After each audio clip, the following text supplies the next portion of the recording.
So maybe I don't always show exactly how I feel for you. Whoa. But babe, when you're sleeping, I watch as you breathe, and as you exhale, you grow deeper in me. Take this love and never let it go. It's true. I'm always on your side, always down to ride. Please just stick with me. Please just stick with me.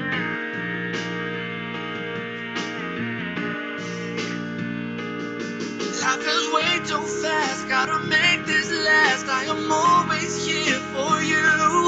Through the ups and downs, keep you safe and sound. I don't know what I would do without you here with me forever. We are meant to be together. You're all that I need. You're all that I need. You're all that I need. My heart was only empty space, but then you came and gave me faith. My heart was only empty space, then you came and gave me faith.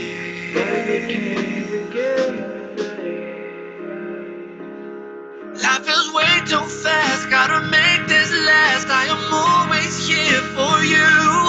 Through the ups and downs, keep you safe and sound. I don't know what I would do without you here with me forever. We are meant to be together. You're all that I need.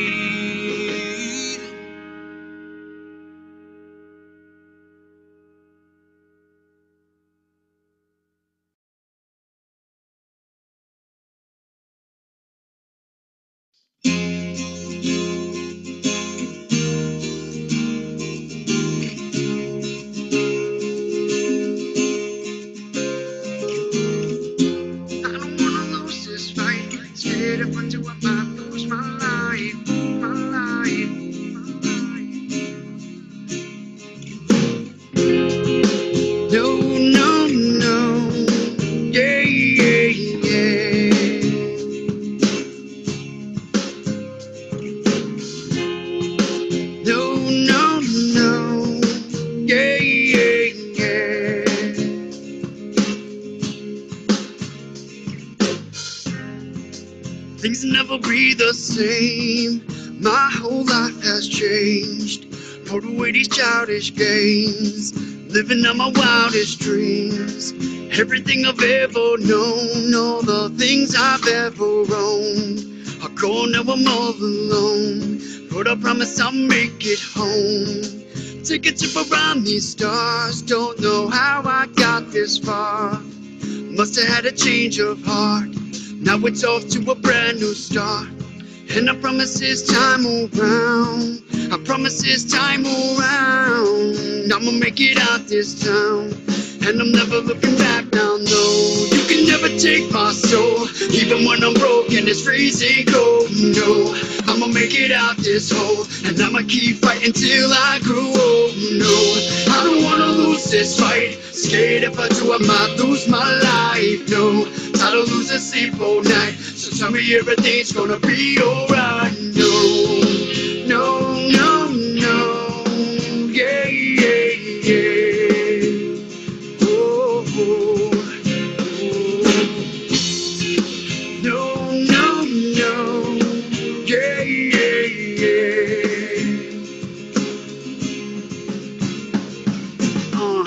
It's over now, it's Time to count down, marking off the days till I walk across the compound. You know what's on now, I'm in the clutch now, about to end the game. Cam Newton when I touch down. I'm getting money like a strip when the sun's down. You lucky I don't make you strip when I come around. I put the guns down, I'm having fun now. Put a little twist in this shit. Funnel clouds, throwing curves in the game like Cliff Lee. Swerving in and out of lanes in my fifth speed.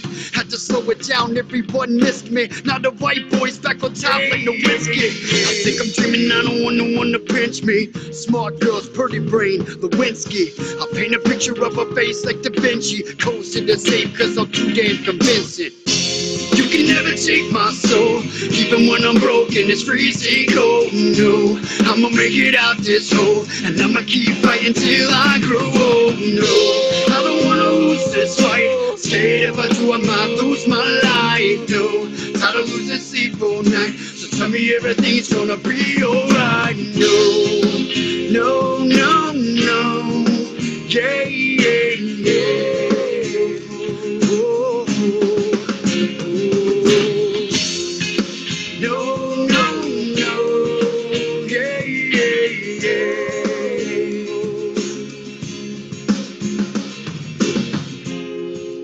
No, no, no, yeah, yeah, yeah.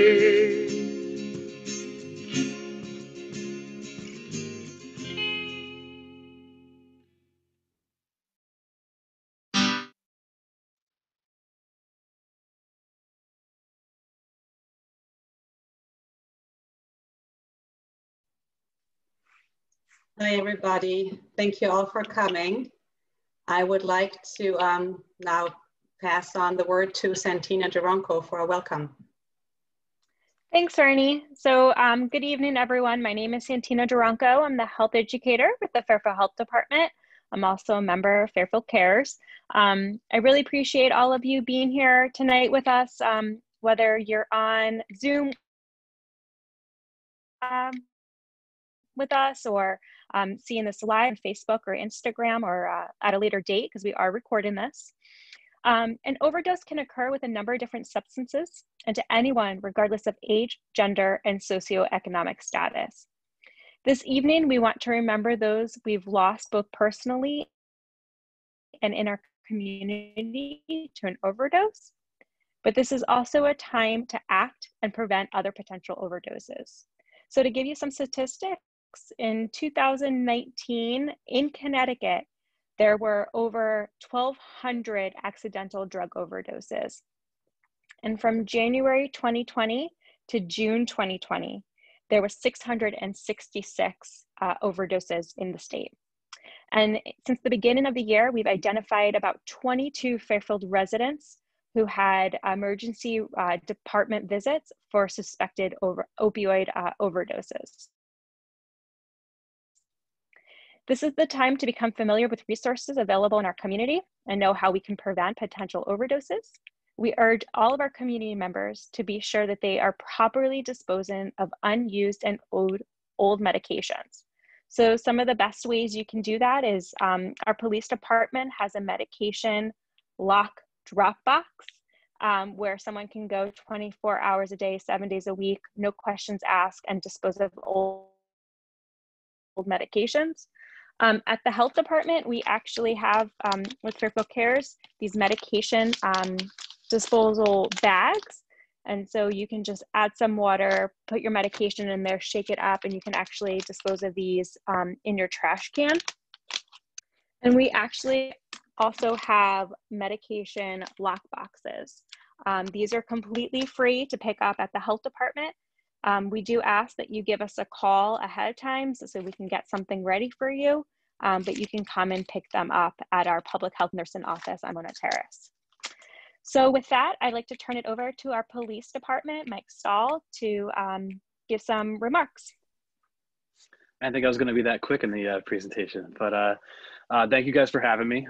Like Santina said, the opioid and overdose issue, not just in Connecticut or Fairfield, but nationwide, is definitely, for lack of any better term, a crisis. And not only does it affect the individuals who are suffering from an opioid addiction, but also those who are in their families, their friends, and those that are in the first responding community as well. I know they wanted me to talk a little bit about Narcan use and how much we've done that this year or in the past, and the training we go through. So Narcan is an opioid reversal medication, which is available, pretty readily available nowadays to anybody who really needs it.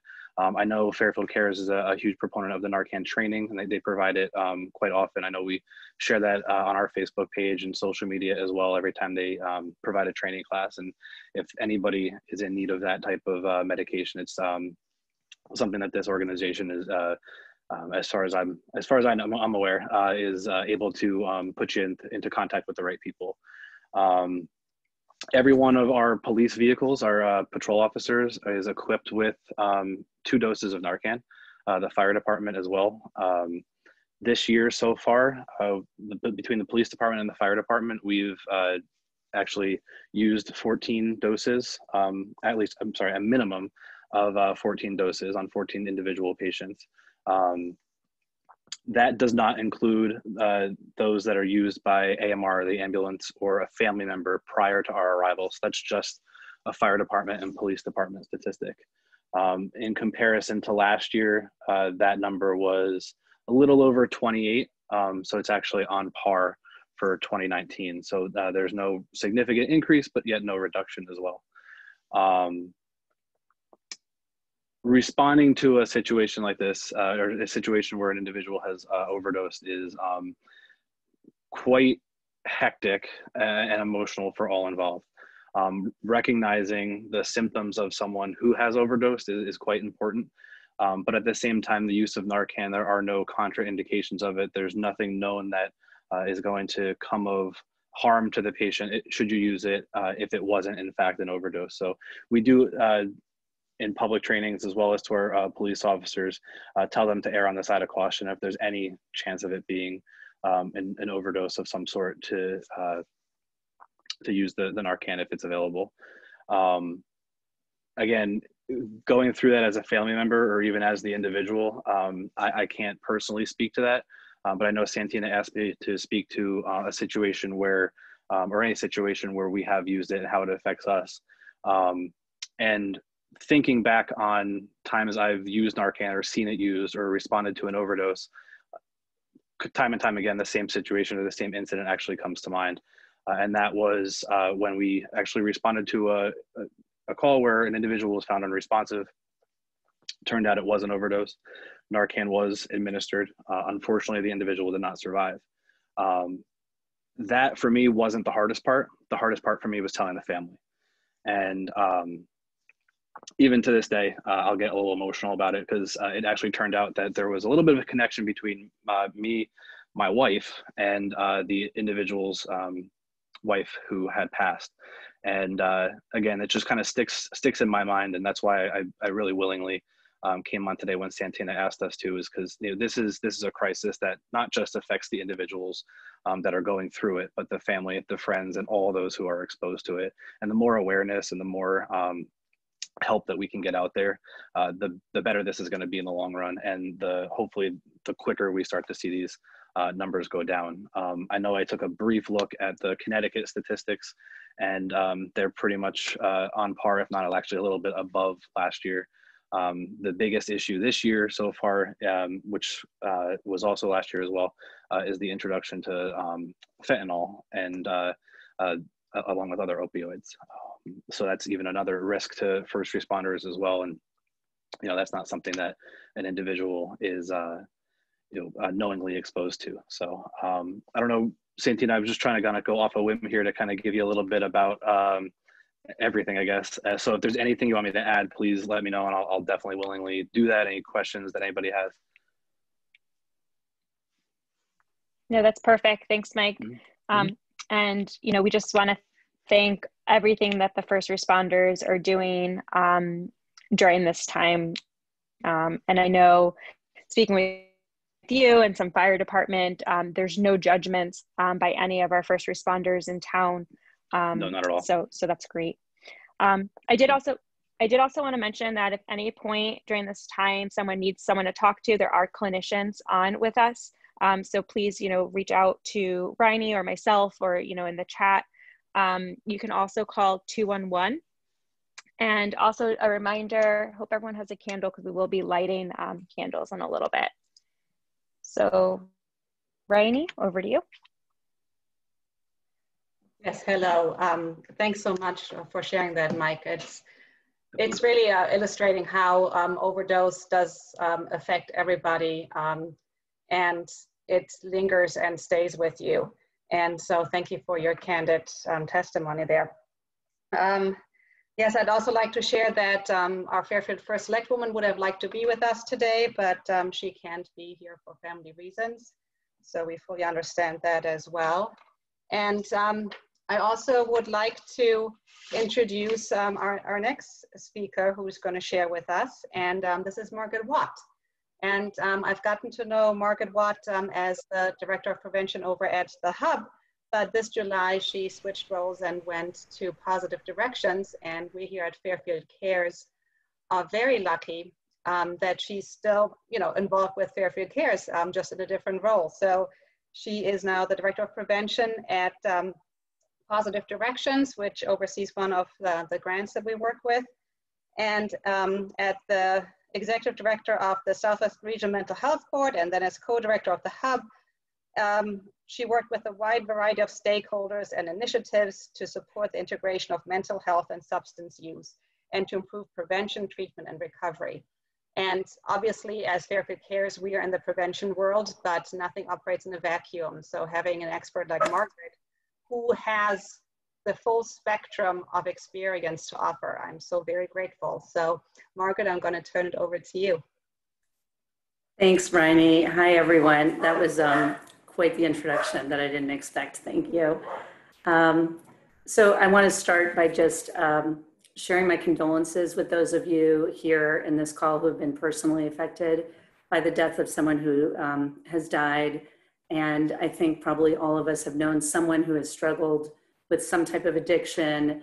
I've been able to work with a lot of people who have come out the other end in recovery. And I just think that what people go through every day, and those who are able to advocate and talk publicly about the struggles and be a message of recovery and hope to others are just a beacon of light for us all. But this is just such a tragic time every year. This is my third year at this vigil. I think the stories when we've had people just come up and genuinely share each year have been so heartbreaking and so touching. So I want to just start by acknowledging the losses. But as Bryony said, my job is to try to prevent substance misuse and promote mental health. So I am going to use my time, possibly not successfully here, to try to provide a little bit of education. Where did my slideshow go? Where is it? I'm going to try to show you guys. Oh, there, I just saw it go by. Just to try to use a little bit of this opportunity to share some facts and some resources that we have here in Connecticut. So the slides are basically going to be showing some of the different campaigns that you may recognize. I'm not going to go over everything in detail. I just want you to be aware that resources are here, and so many of us on the call can point you to support at any point in time. Santina and Mike just shared a few statistics, so I'll just sort of try to focus on a couple of trends. In 2005, in the state of Connecticut, there were 295 people who died of a drug overdose. 10 years later, that had increased to 800 in that 1 year, which was a 171% increase. I think we all know that that's pretty much the result of overuse of prescription drugs, like Oxy and so forth, which then led to heroin addiction for the most part. But what I also want to highlight is that it's not just the opioids, and Santina and Mike rightly talked about the opioid crisis that we're in, but the reality is people don't use a drug alone, they use multiple drugs. Between 2016 and 2018, there were 354 people who died here in this part of the state. And the average number of drugs in their system was 2.6. It's usually a combination. It's usually alcohol and a benzodiazepine like Xanax, and also an opioid. And I want to take a moment to talk about some of those other drugs, because you can overdose. You don't just overdose on opioids. You can overdose on benzos. You can die of an alcohol poisoning. And right now in the state, another trend that we're seeing, unfortunately, is an increase in cocaine and in increase in cocaine and stimulants, and those are other drugs that can kill people. So we have to pay attention to all of these issues. Now going back to 2015, when we had the 800 deaths, 2 years later, we'd had another 34% increase in deaths, up to 1,072 people in the state. That's parents, siblings, and friends who died, and most of those, sorry, this was the alcohol poisoning slide. Most of those were as a result of opioid prescriptions. And the state was highly involved. Fairfield CARES did so much work and throughout the state to fight the opioid prescription, overprescription, and ask everyone to change the script, talk to your doctor, lock up your meds. And it started to work. So I do want to point out that prevention efforts help. In 2019, the deaths kind of stabilized, or 2018 deaths stabilized compared to the year before. And we actually had a total decrease of 3 deaths in the entire state. And so we were making headway. And then what happened? What was already mentioned, fentanyl started to flood the market and the deaths increased again. So fentanyl is 50 to 100 times stronger than heroin. And right now people are finding it in virtually any drug you get. So there is no illicit drugs are safe, but things that you think are legal drugs, people are getting Xanax and thinking it's a regular pill, and it's not. It's a counterfeit. They're pressing fentanyl into the shape of other drugs. It's cheaper for the cartels to produce. They're getting them out there on the street. You cannot know what you're taking. Even marijuana has been found to have fentanyl in it. So what we're talking about is that, you know, marijuana is the most commonly abused illegal drug in the country. And it has its own issues, because I want to just highlight the statistic on the bottom of the screen, which is that teenagers who begin using marijuana before age 18 are 4 to 7 times more likely to develop a drug problem. But in addition to which, the new marijuana is not anything that existed in the past. It's so much more dangerous, and now it could have fentanyl in it, which means people should be thinking, I could die. So that is a really upsetting trend that I think everyone has to be aware of and that we have to talk about. And the other thing I want to mention is that research shows that probably up to 1/3 of overdose deaths are not accidental deaths. They're likely to be suicides, and that's because addiction is such a painful struggle. And that's why help is so important, offering help, asking for help, and connecting people. So what can we do to prevent and stop this cycle? We can continue to educate. We can continue to talk to each other. We can make sure we're talking to our friends and family. We can take care of our mental health, because the reality is people who abuse drugs, as John Hamilton would say, he's been here before, you know, are you using drugs to feel good, or are you depending on them to feel better about yourself?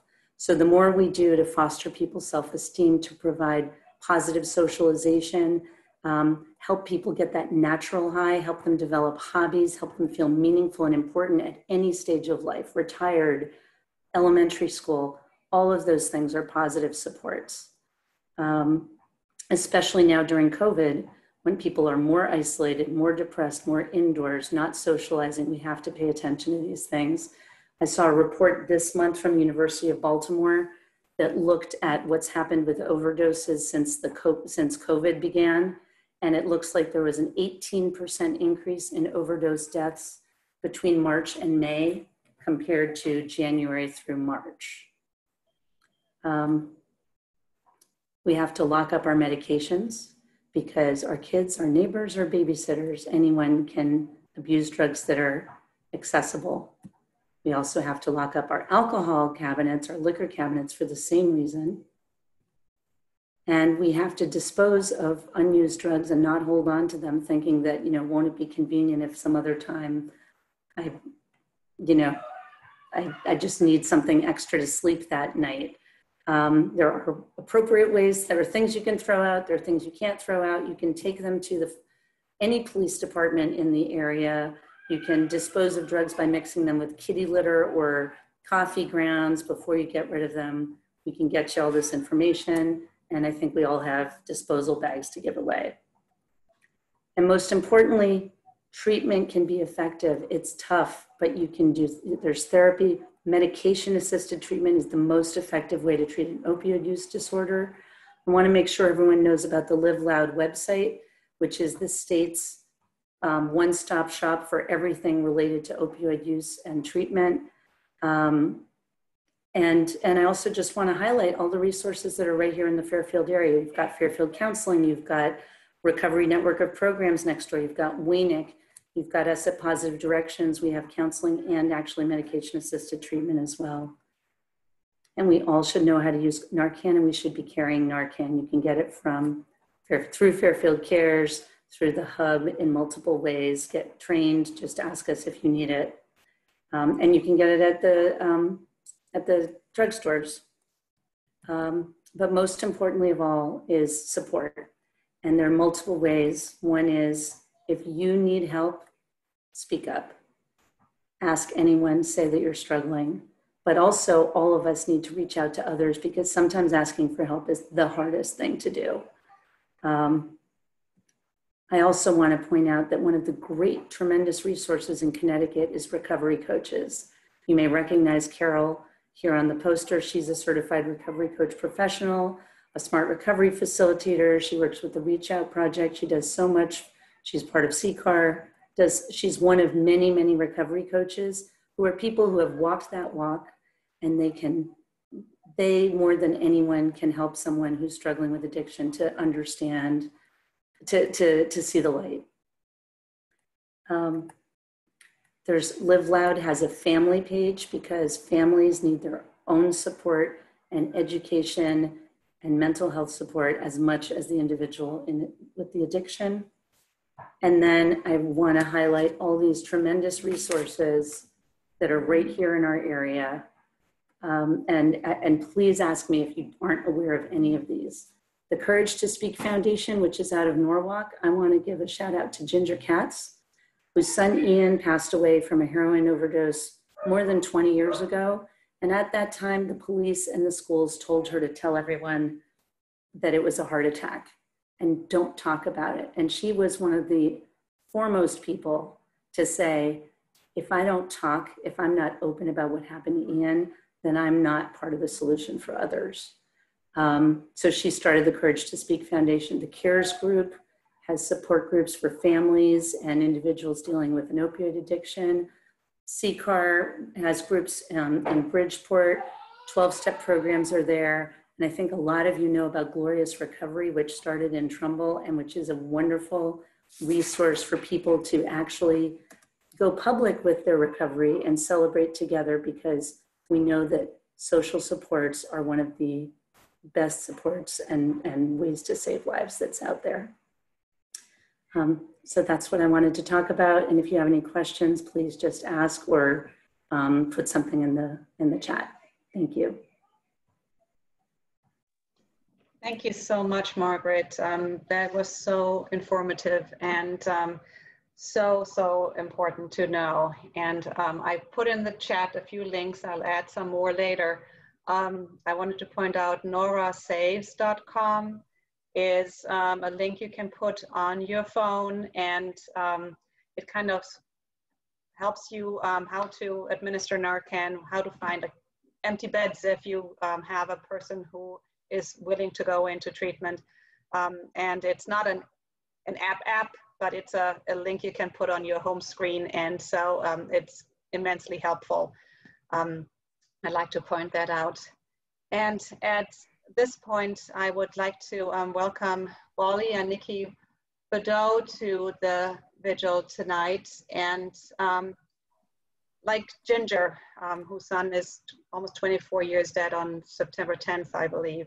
The Badeaus have 4 children. Unfortunately, one is no longer with them. And Wally graciously agreed to talk to us about Jake and tell his story. Thank you, Wally. Thank you, Ronnie. I appreciate that. Wish I could say I was happy to be here, but it's a tough one for us. It's 3 months yesterday that Jake died. Just wanted to share a picture if you haven't seen him. I don't know if you can see that. So actually, Jake attended Fairfield Prep for a couple of years before transferring to St. Joe's here in Trumbull. So 3 months ago, it was just after his 25th birthday. He was working, he was home with the other kids from, in quarantine. He was working in Boston for a travel company. So he came home and he was working out of our basement, working, long hours, sometimes the late shift. And, the quarantine and I think the job, imagine the travel industry, a lot of people were just calling and canceling, and it was stressful. Jake really, he was such a happy kid, loved life, graduated from UConn. He was in the Peace Corps down in the Caribbean. He had a lot of things going for him, and we were all happy that for the last 2 months we could be together. We're a very close family. Because of the COVID, we were having dinners together every night. It was really good. So I guess the night before Jake died, he had worked until like 7 p.m. and he was, fatigued. He ended up skipping dinner, which was not like Jake. Went down and took a long, 3-hour nap or whatever. So, we went to bed. We didn't see him, but then he got up around, midnight-ish, and my wife, Nikki, heard him rustling around in the kitchen. So she came down and talked to him and said, "Are you okay?" And he said, "Yeah, I can't believe I slept so long." And they were laughing, talking. Just sharing some things. And he said, I don't know how I'm going to sleep now. I've been sleeping so long. He said, maybe I'll watch a movie. So he ended up watching a movie for, an hour and a half or whatever. The next morning, we checked on him a couple times, opened the door like 7:30. I checked on him, and he had the day off, so yeah, he had the day off, so we expected that he was up late, so he was going to sleep in. When Nikki, eventually went in there at like 10:30, she found him unresponsive. His body was warm, so she called. My daughter ran outside and called for me. I was talking to a contractor outside, so I ran in, started CPR immediately. Never, with all my CPR certification, never thought I would have to do that on my own kid. That was really hard, and it's one of the things I can't get out of my head. Anyway, so EMS came probably 10 minutes later, and they took over, and they worked on him for about 45 minutes before, they even gave him some Narcan. But he was already gone, so there was nothing they could do. So the next day, you know how traumatic this whole thing is. But the next day, I said immediately, I need to raise the red flag and let people know, you know, what happened. But we didn't know. No, we didn't know the time. We didn't Yeah. come forward until July 6th when we got the verbal from the autopsy that it was fentanyl. So that day, Wally went on Facebook and shared the news. Yeah. Up until then, we were hoping that it was a heart attack. I mean, you know, we were hoping it was natural causes. We had no reason to believe that it was anything. He was a big drinker. He, especially during COVID, he was drinking a lot, but so were a couple of, my oldest daughter and I also imbibed more than usual. But a week after, so when we were able to go to the police department to go through his phone, I saw a text message exchange between him and this guy that he's known for 7 years. That was his dealer, some guy in Bridgeport that he met when he was in high school, and he would get weed from him. And we came to find out from one of Jake's best friends that he also would run up to Yukon, Xannies and Addies, which is just, from what my oldest daughter said, very common on college campuses. They're constantly popping the Addies and the Xannies, and you don't know where it's coming from.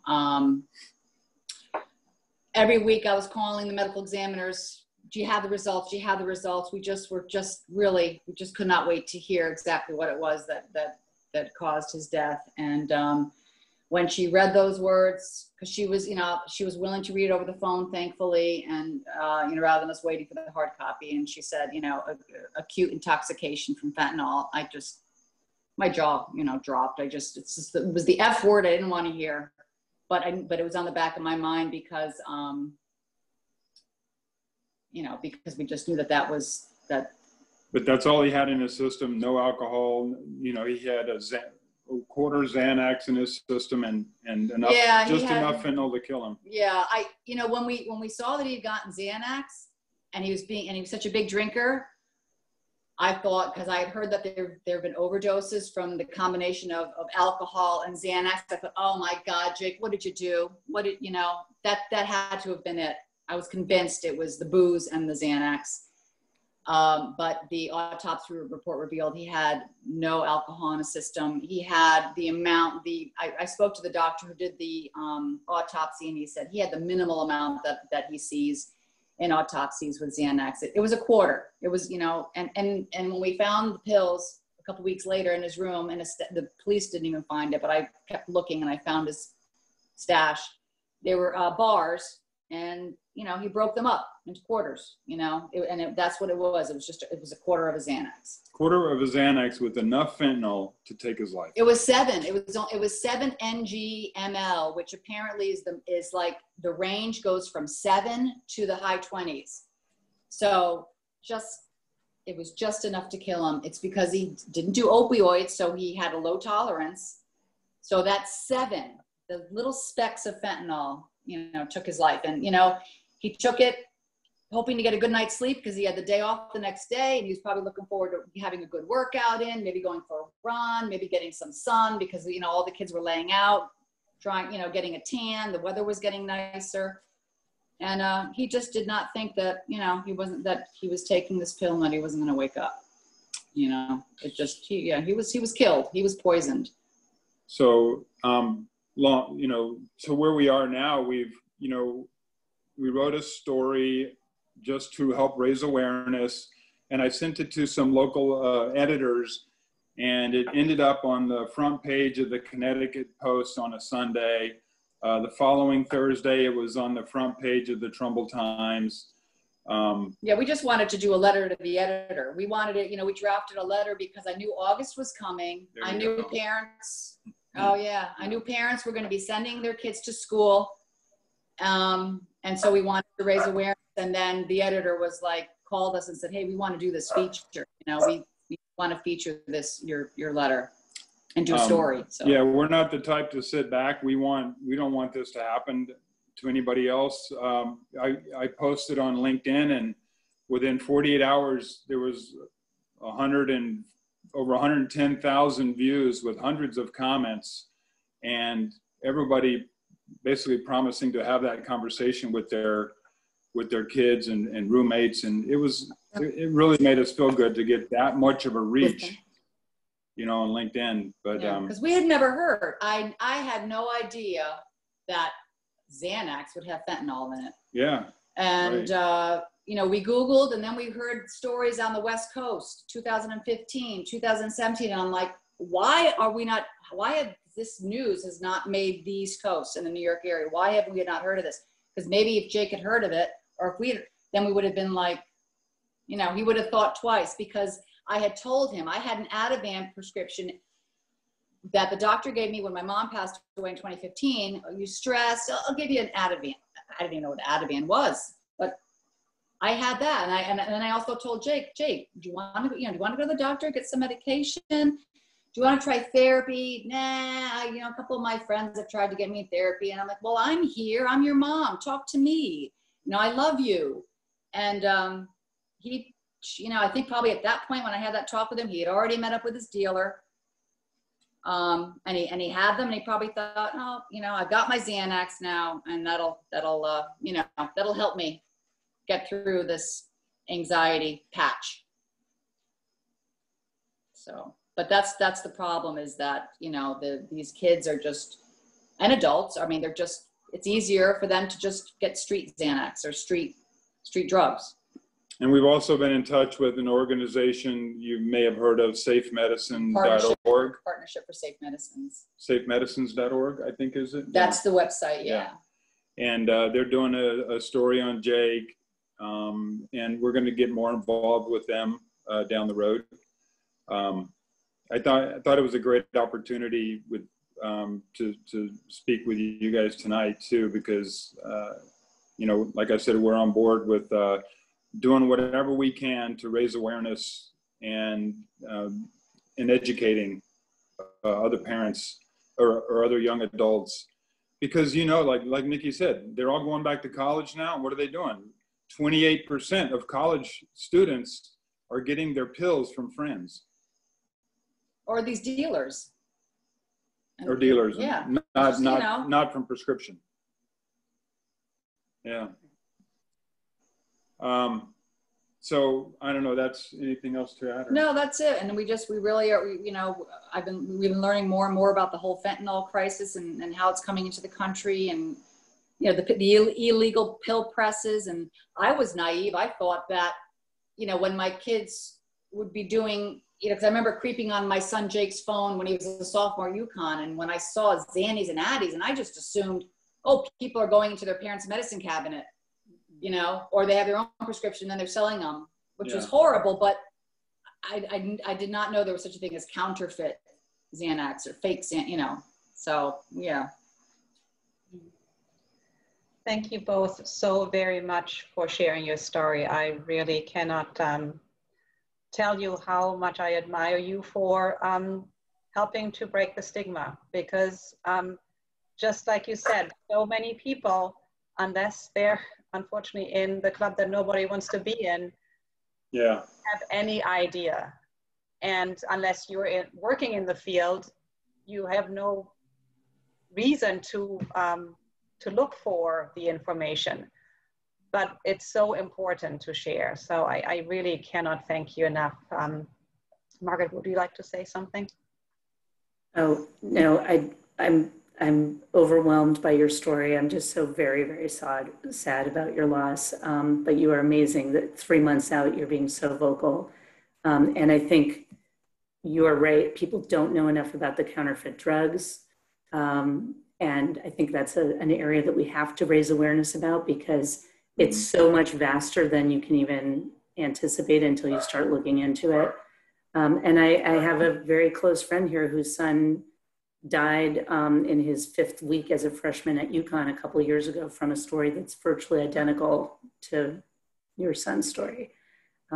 It is by talking about these things that we can make a difference. Thank you, and I'm so sorry. Thank you. Thank you both. Appreciate that.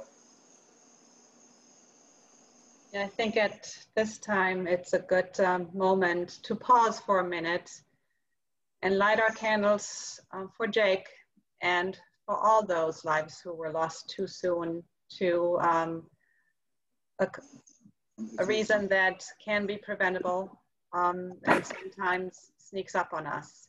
So if you're willing to open your video and get yourself a candle, and we'll have a silence for a minute.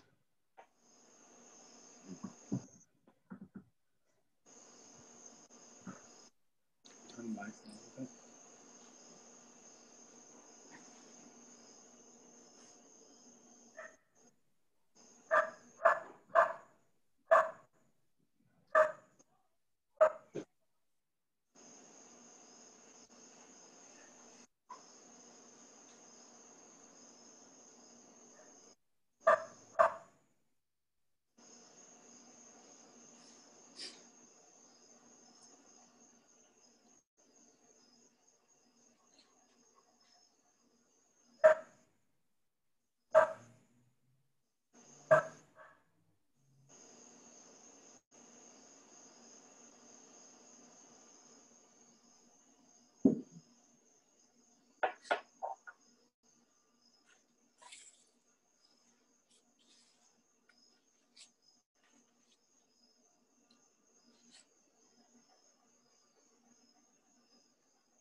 When you're gone and your life is over, what will they say? What will they say? When you're gone, 'cause you won't get sober, what will they say? What will they say? I don't wanna live life like this no more. I don't. Every time that I say I'll get clean, but I know I won't. I've been battling all this time, it's killing me. And I'm trying to get sober, but it's hard for me. Let me speak on addiction from the voice of an addict, from someone who's battled to get where they're at on a chance knowing some never have it. Let me speak for the victims, for the families, the lives that are shattered, for the ones that you say had a choice that they made in their life, so their lives never mattered. This one's for Micah, Michelle, then it's Adam. Ryan almost dying in my car in Lantana as I'm driving. I'm trying to revive him. I'm watching his lights dim. You think that it's mind over matter? It doesn't matter. Disease or a choice, and you tease and exploit, so you're squeezing your points. And the person in needs at that teetering point, going deeper when all they really need is a voice. You can do this.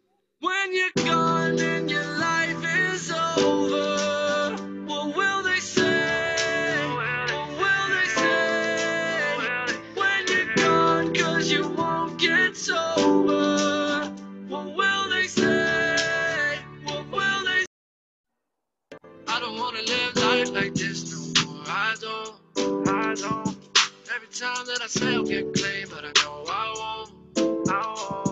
I've been peddling all this time, it's killing me. And I'm trying to get sober, but it's hard for me. I know what it's like to be ran by that instinct inside you that sticks to the lie. I know what it's like to relive all the things that you did till you wished you would die. I know what it's like when you're waking up anxious and sick, and the logical thing is a fix, so you push all the things that you know you should do to the side, cause you just want that high. But I also know what it feels like when you wake up excited for life, when you make that decision within you to live, so you give all that sinew and fight for your life. There's time if there's breath in your lungs, it doesn't matter the depth of your runs. No more living on borrowing funds, no more thinking tomorrow I'm done, cause sometimes tomorrow don't come. When you're gone and your life is over, what will they say? What will they say? When you're gone, cause you won't get sober, what will they say? What will they say? There are times I tell myself I'm not the only one. I know I'm not alone, and I try to be brave when everything inside you feels like giving up the fight. Oh no, you're not alone, so just try to be brave. When you're gone and your life is over, what will they say? What will they say? When you're gone, cause you won't get sober, what will they say? What will they say? I don't wanna live life like this no more, I don't. Every time that I'll say I'll get clean and I know I won't. I don't wanna live life like this no more, I don't. Every time that I'll say I'll get clean and I know I won't. I don't wanna live life like this no more, I don't. Every time that I say I'll get clean, but I know I won't. But you can.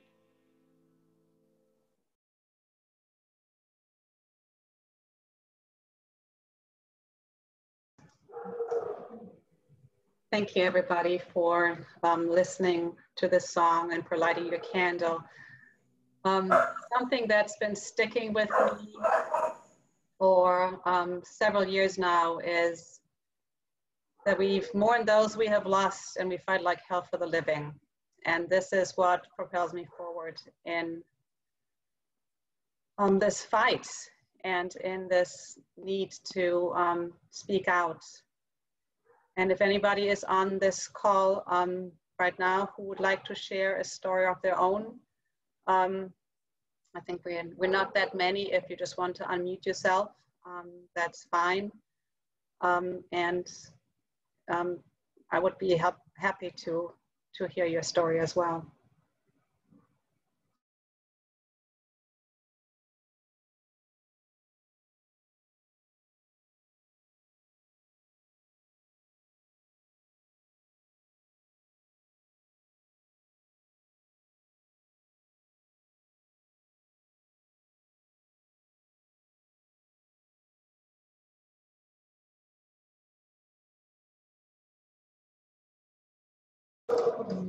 And it's okay to not share a story too. The music we heard was from Jordan Meyer and Kolichi. Jordan Meyer is an artist from Connecticut, and he is in recovery. And if you'd like to hear more of him, the Meriden Youth Coalition is doing a virtual concert on Monday. You can find the information on our Facebook page if you'd like to register for that. You'll also find information on an upcoming Narcan training on our Facebook page. If it's not there yet, it will be soon. And the New Canaan Parent Connection Group is also offering a virtual vigil on September 2nd to observe International Overdose Awareness Day. And besides these events, if you go to overdoseday.com, you can actually look up events worldwide, because this is not a Fairfield problem, this is not a Connecticut problem, this is a worldwide problem that we have. We have a bigger problem in the US than maybe many other countries, but it is a worldwide problem. And speaking with our children is just so, so important. And speaking to our friends who might have lost a job and may have lost their health insurance and may feel so much pressure for COVID, and then go, oh, I'll find somebody who can sell me a pill because I can't afford anything from the pharmacy because I have no health insurance. It's not confined to young people. It hits every age group. So the more we speak, the more we know the signs, the more we know what to do when we come across somebody who has suffered an overdose, the more we can be helpful. So thank you all for being here tonight. I really do appreciate it so much. And, you know, we always say the connection is the opposite of addiction. And boy, would I like to hug all of you right now. We're all together here virtually, but boy, I really want to hug you right now. Riley, do you mind if I jump in for a second? Yes, Kristen, please. I just wanted to say thank you. I have the privilege of serving with Riley as one of the leaders of Fairfield CARES, along with Bernadette Coppola, and Santina has served alongside us. Thank you to Mike from the Fairfield Police Department for being here, and Positive Directions, our partner. But it is, Nikki and Wally, your witness tonight is breathtaking, and the power of your story and your courage is phenomenal. And I can tell you that from the past year's vigils, what I've heard from those who were the beneficiaries of others who have had the courage to share their stories is life. And truly that ability to connect and be supported by others, and to know that you have the courage to continue and to share this with others is incredibly powerful. So thank you for sharing that with us. And here in our community, and I know in others in Trumbull, Teapot, and in all of our surrounding communities, there are those of us who want to join together and continue to do this work. And we welcome you to join, you, not just Wally, Nikki, you, but anyone watching, to join with us in this effort to prevent the tragedy that you faced in your family, but also to help lift people who are in recovery and provide that support and connection. So I just did want to say thank you to Ronnie and Santina and all those who helped organize today's event. And most of all, Wally and Nikki. Thank you, that means a lot. Thanks so much. Yeah. Thank you for having us. Thank you. And so keep your candles lit tonight, and think of all those families who have one less person at the dinner table, but still the same amount of people in their hearts. And so we're standing alongside you, and we're grieving with you. And we want you to see better days ahead.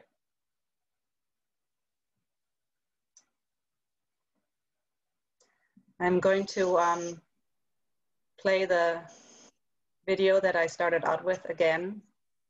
And I don't want to give a hard stop to the vigil because that seems not right. And so as you feel ready to leave and start the rest of your evening, just quietly leave the meeting without me kicking everybody out. So I'm going to do that now. Thank you. Thank you. Good night, everybody. Thank you, Rainey.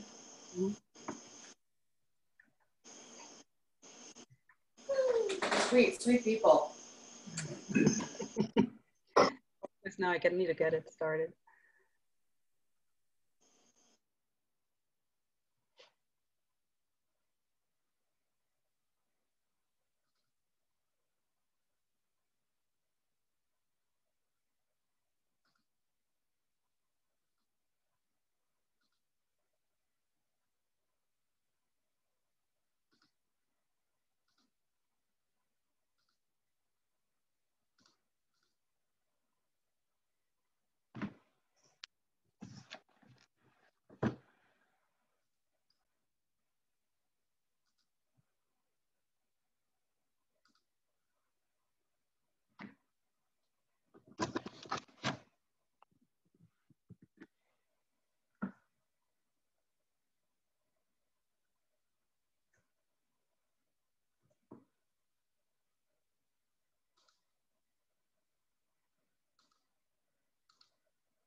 I wanna be the one who sets you free. We can run away from everything. We can leave our problems in the past. We can run until our hearts collapse. We can see the mountains and the streams. We can see the colors on the leaves. Baby girl, you mean so much, mean so much, mean so much to me, that I don't wanna see you hurt no more. Baby, leave your worries at the door. I'ma be the one who makes you smile like you ain't ever smiled before.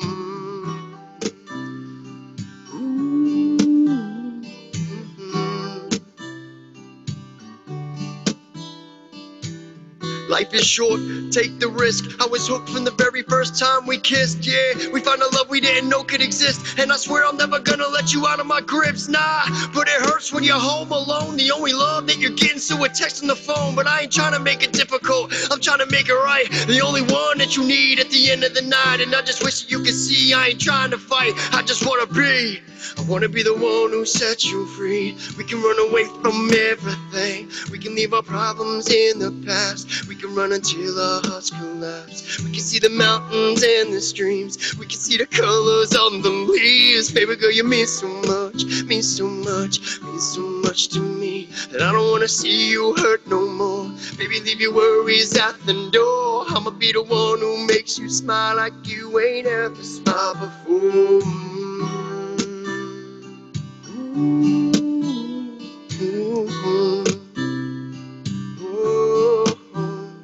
And now and then I think about what it was like before, when I was laying in that bed up on life support. Damn, nothing even worth fighting for. But then you came into my life and showed me so much more, and I'm forever grateful, forever faithful. You and me forever, that's how long I'm gonna stay for. And I ain't never gonna leave, I'm never going back, I just wanna be.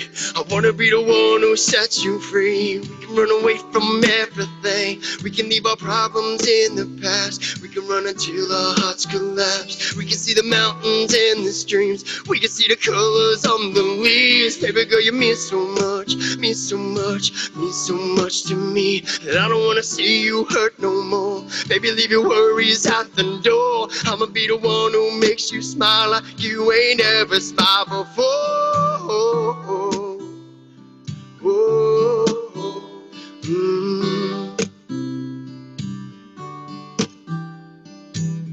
Amend your broken wings, fulfill your wildest dreams. But only heaven knows what life will bring. But you're my everything, the only thing I need. Oh, oh, oh, oh, oh, oh. Wanna be the one who sets you free. away from everything.